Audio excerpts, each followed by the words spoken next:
Back in 2014, scientists recording sounds deep in the Mariana Trench picked up something that left them feeling pretty uneasy. It was a bizarre noise, about 3 seconds long, starting with a deep moaning and then shifting into a high-pitched metallic screech. We have mapped more of the surface of Mars than we have mapped the floor of our own ocean. A planet 140 million miles away is better charted than the world directly beneath our feet. 71% of this planet is covered in water, and the vast majority of what lives beneath it, moves beneath it, and happens beneath it remains completely unknown to us.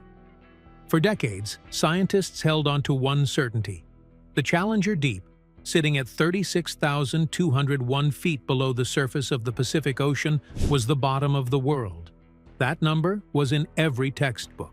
It was accepted by every university, every research institution, every government science body on Earth. It felt like a fixed point, one of the few things we could say about this planet with absolute confidence. Then the sonar arrays came back with different numbers.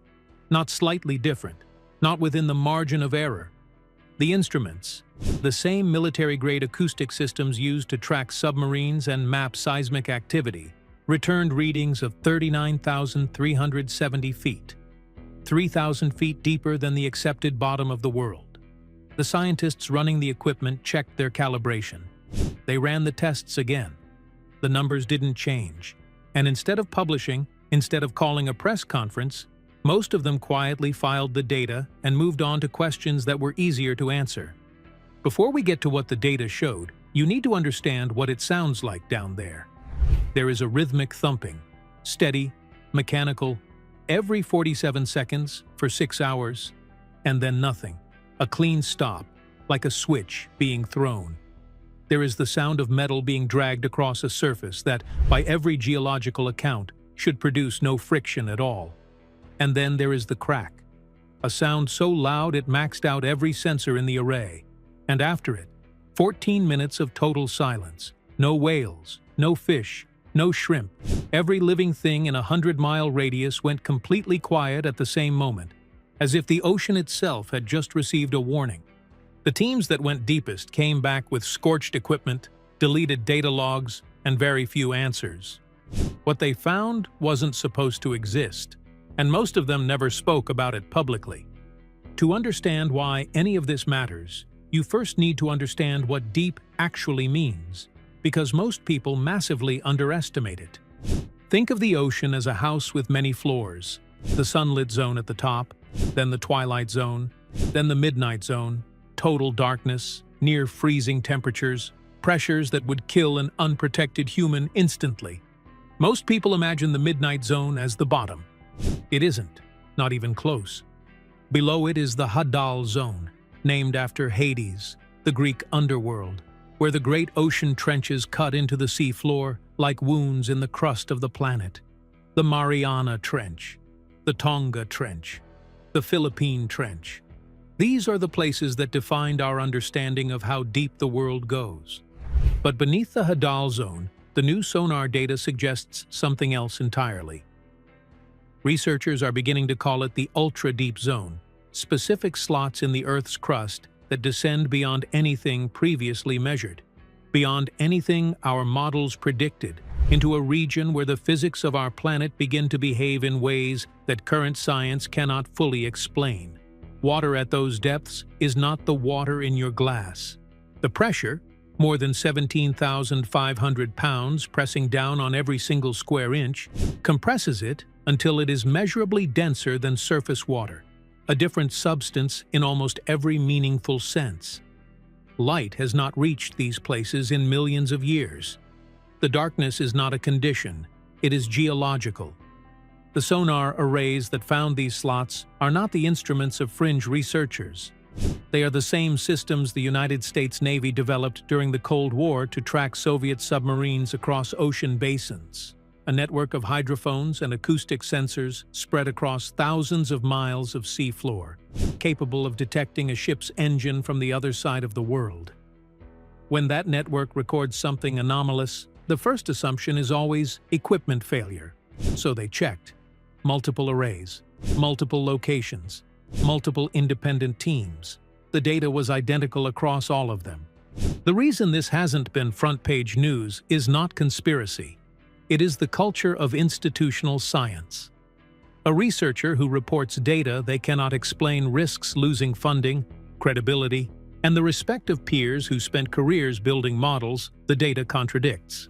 So the files were saved, the anomalies noted internally, and the public reports focused on mud samples and temperature readings. The strange part stayed in the private logs. But the data does not go away, it waits. At 39,000 feet, the pressure is the equivalent of balancing a fully loaded skyscraper on a surface the size of a coin. Metal groans, computers glitch. Titanium begins to behave unpredictably. The equipment that came back damaged wasn't cheap or fragile. It was built specifically to survive the worst conditions on Earth, and something down there treated it like tissue paper.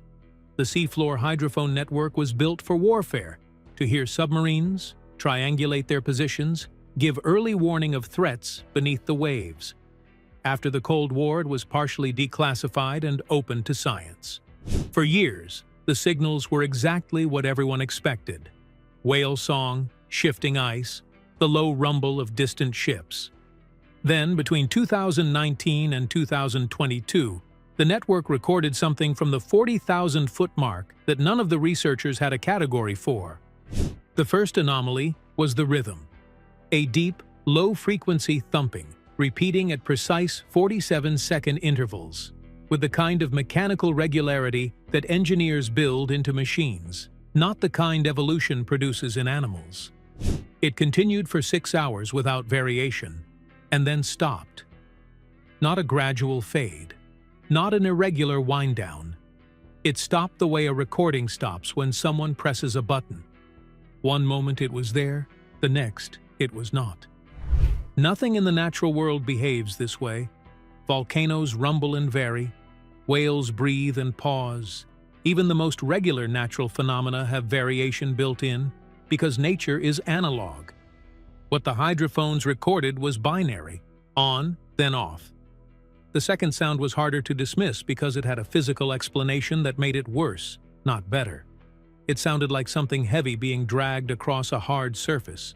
A deep, grinding friction noise, sustained, directional, moving slowly across the array's detection range. The problem is that the floor of an ultra-deep trench is not a hard surface. It is the opposite. Millions of years of marine snow, the slow drift of dead skin, organic waste, and microscopic remains falling from the surface, accumulates in these trenches into a layer of sediment so fine it is closer to flour than to sand. Scientists describe it as gelatinous. If you pressed your hand into it, your hand would sink. There are no rocks at 40,000 feet. There is no gravel, no rubble, no geological structure that could produce hard friction. And yet the microphones recorded it, unmistakably, clearly, across multiple sensors. The sound of solid objects grinding against each other in a place where no solid objects should be. Then came the crack. It is difficult to overstate how loud this event was. The hydrophone network is calibrated to record sounds across a broad dynamic range, designed to handle everything from the low murmur of deep-sea biology to the sharp percussion of underwater explosions. This signal maxed out the sensors. It saturated the recordings. The raw data for the moment of the crack is a flat line at maximum input, the acoustic equivalent of a photograph taken directly into the sun. What the event actually sounded like, at its true amplitude, is something the equipment was not built to capture. But the crack itself was not the most significant part of the recording. What followed it was. For 14 minutes after the crack, the ocean went silent. Not quiet, silent.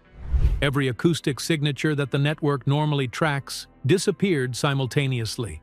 Whale song stopped mid-phrase. The clicking of shrimp colonies, a constant background texture in deep-sea recordings, cut out entirely. Fish that move continuously stopped moving. The background biological noise that oceanographers use as a baseline for all their other measurements, gone. Across a radius of approximately 100 miles, every living thing in the water column went quiet at the same moment. Marine biologists have a term for this behavior. It is called acoustic freezing. and it is a documented threat response seen in prey animals when a significant predator enters their environment. But acoustic freezing of this scale, affecting every species simultaneously, across every depth in a 100-mile circle, is not a response to a predator. It is a response to something that every creature in the water, from shrimp to whale, recognized as an existential threat. The kind of threat that supersedes every individual survival instinct and triggers a single, unified behavior: become invisible. In the days following the crack, large marine animals were detected moving away from the area in unusually high numbers. Deepwater fish species that almost never surface were found near the top of the water column, far outside their normal depth range. They were not migrating, they were fleeing. Something had disturbed the entire vertical column of water, from the ultra-deep slots at the bottom to the sunlit surface miles above, and every animal in it understood the signal. Scientists suggested ice. Ruled out, the events occurred over tropical trenches where no sea ice exists. They suggested equipment malfunction. Ruled out, the data was consistent across independent arrays with no shared hardware. They suggested tectonic activity, possible in theory, but unable to account for the rhythmic precision of the earlier thumping, the friction sounds, or the instant cessation of the crack. No explanation has been formally offered. The files remain open.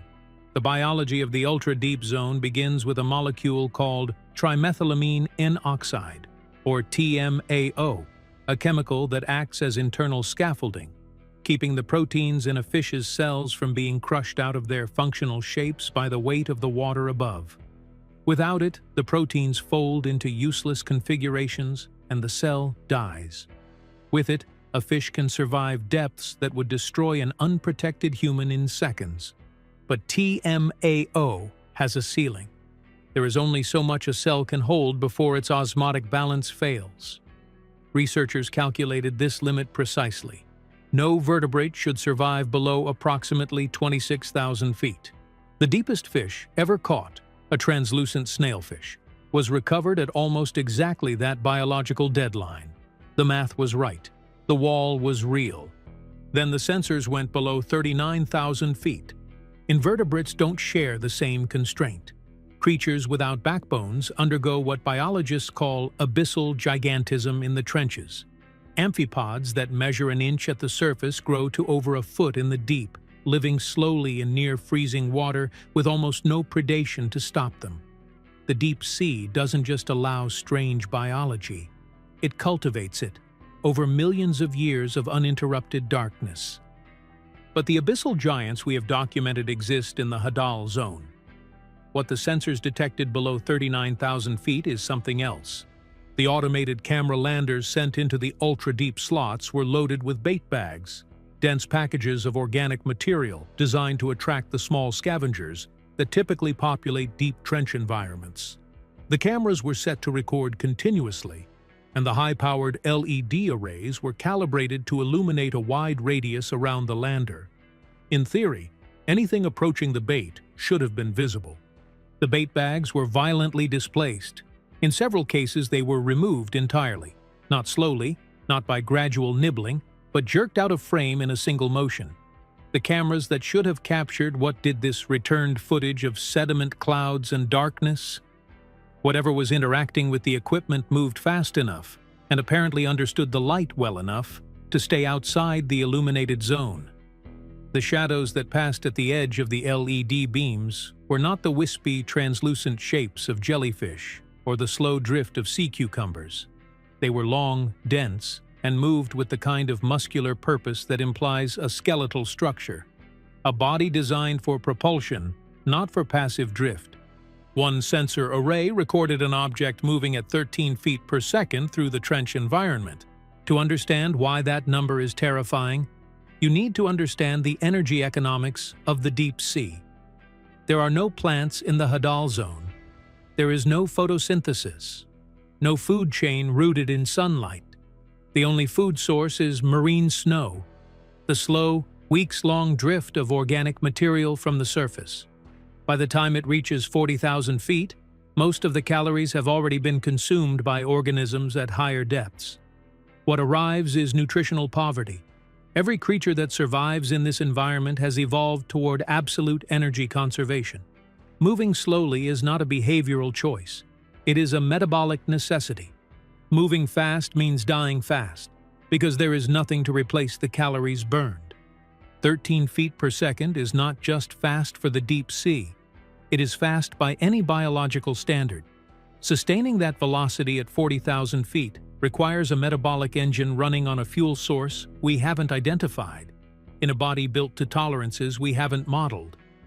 It is not just physically impossible by current understanding. It is energetically impossible. And the energetically impossible is harder to explain away than the physically improbable. What is it eating? How is it surviving pressure that should liquefy cells? How is it moving at sprint speed in an environment where every other creature has evolved to drift? These questions don't have answers. What they have is data, sensor logs, sediment disturbance patterns, footage of shadows at the edge of the light that collectively describe something massive, fast, and deeply at home in a place that should not be able to support it. The cameras in the ultra-deep slots were not prepared for what they encountered in the darkness. Bioluminescence is familiar. The anglerfish's lure, the jellyfish's pulse, the dragonfish's red glow. Small, localized, chemical, biological candles, dim, brief, and understood. What the cameras recorded in the ultra-deep slots was not bioluminescence. One event lasted 8 seconds. 8 seconds of sustained, brilliant white light. Not the localized glow of a single organism, but a flash that filled the camera's field of view entirely. A light so intense that the sensors were physically scarred by the exposure. The footage returned from that deployment is a white wall, not overexposed in the way a photograph taken toward the sun is overexposed, but damaged. The photosensors in the camera housing had been altered at the material level by the intensity of the photons that hit them. The camera didn't fail to record the event. The event destroyed the camera's ability to record. The energy required to produce sustained brilliant white light at 18,000 pounds per square inch is not calculable by any known mechanism. Sonoluminescence, light produced by collapsing bubbles, was suggested and immediately ruled out. It requires rapid pressure changes. At 40,000 feet, pressure is constant and absolute. Bubbles don't collapse there. They are compressed out of existence. The thermal data from the same deployments was worse. Sensors encased in inches of specialized titanium and synthetic pressure foam recorded the ambient water temperature jumping from a stable 34 degrees Fahrenheit to over 100 degrees in under 3 seconds. The ocean is the ultimate heat sink. Water resists rapid temperature change more efficiently than almost any other substance. To raise it by nearly 70 degrees in 3 seconds requires an energy release equivalent to a small tactical detonation. And then, in less time than it took to arrive, the temperature returned to 34 degrees. No cool-down curve, no residual warmth. The heat appeared, peaked, and ceased. When the recovery teams opened the equipment housings on the surface, they found melted circuitry and scorched wiring inside sealed, pressure-rated containers that had maintained their integrity throughout the dive. No salt water had entered. The damage pattern was radiant, spreading inward from the exterior of the housing, consistent with external heat penetrating through the metal. The equipment had been cooked from the outside. The ozone smell when they opened the canisters is the smell of high-voltage electrical discharge. Not seawater, not corrosion. Ozone. Some geophysicists have proposed a piezoelectric explanation. The grinding of tectonic plates at extreme depth forces certain minerals into generating massive electrical discharges.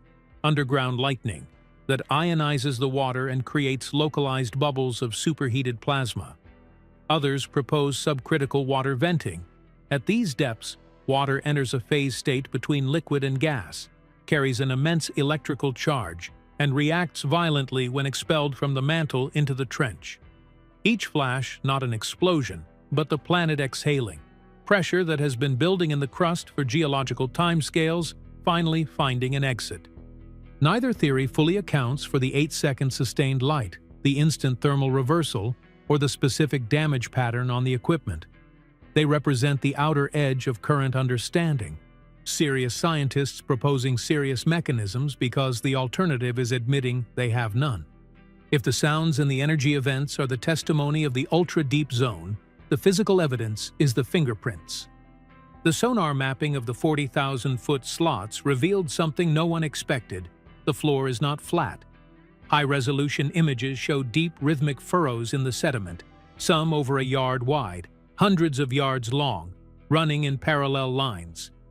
Not random current marks, not biological trails. The tracks of something enormous moving in a straight line, repeatedly, with enough force to leave impressions that persisted long enough to be captured by the sonar. In 2021, a research team deployed a purpose-built heavy lander to one of the slot locations, a machine constructed from grade 5 titanium, the same material used in jet engine components and deep-sea oil infrastructure, engineered specifically to withstand the full pressure of the water column above it. It transmitted normally for 14 hours. When it was recovered, the primary support pillar bore 3 parallel gouges, each 18 inches long, each nearly an inch deep, cut into the titanium with consistent force and spacing. Grade 5 titanium does not scratch easily. Scratching it to a depth of nearly an inch requires force and hardness that has no geological explanation at 40,000 feet. There are no rocks in ultra-deep trench sediment, only fine organic powder with the consistency of talcum.